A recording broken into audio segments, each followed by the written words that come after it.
Les années passent et se ressemblent comme des jumelles. 2021 comme 2020 ont eu pour dénominateur commun le Covid-19. Celui-ci, avec son dernier fils, Omicron, semble vouloir laisser à tout prix une empreinte, une trace indélébile dans nos existences déjà si fragiles. Nous devons faire avec, mais en gardant à l'esprit que toute chose a une fin.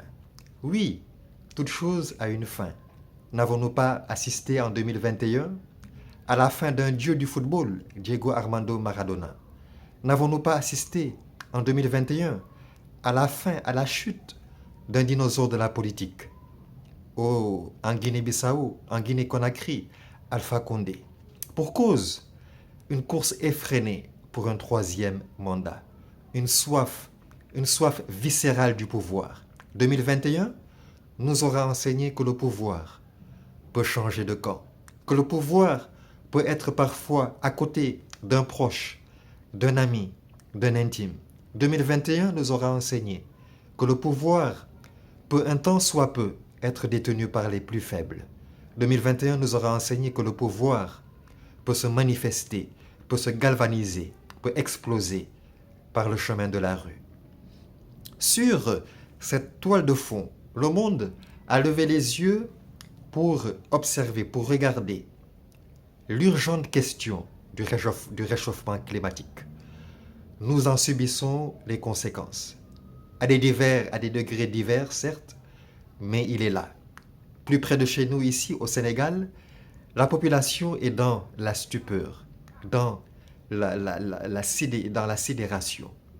Comment, en plein mois de décembre, nous voyons une chaleur, une canicule, du jamais vu dans le pays de la Teranga?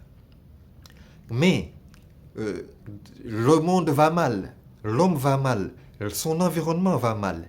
Les conclusions de la COP26 ne pourront pas suffire et ne pourront pas nous permettre de rester indifférents à cette situation. Réduire les gaz à effet de serre, la lutte, le combat contre la pollution et les déchets reste et devient une responsabilité individuelle et citoyenne. Dans cette odyssée chronique, pourtant, nous voyons une note d'espérance qui résonne dans nos oreilles. Oui, le delta et l'omicron de nos épreuves sont sous le contrôle parfait de l'alpha et l'oméga Jésus-Christ. Il dit lui-même dans l'Apocalypse, je suis l'alpha et l'oméga, celui qui vient, celui qui est, celui qui était, le Tout-Puissant.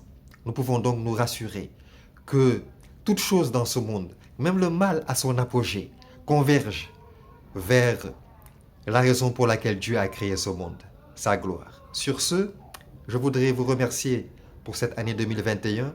Vous m'avez encouragé durant toutes ces chroniques. Je vous donne rendez-vous l'année prochaine, Dieu voulant. En attendant, je vous souhaite tous les vœux de Dieu pour votre vie. Les vœux de Dieu sont meilleurs que nos vœux. Les vœux de Dieu sont parfaits. Les vœux de Dieu sont la volonté pour chacun de nous. Que Dieu soit Dieu dans votre vie. Que Dieu vous bénisse. En Jésus et en Jésus seul. Bonne année 2022.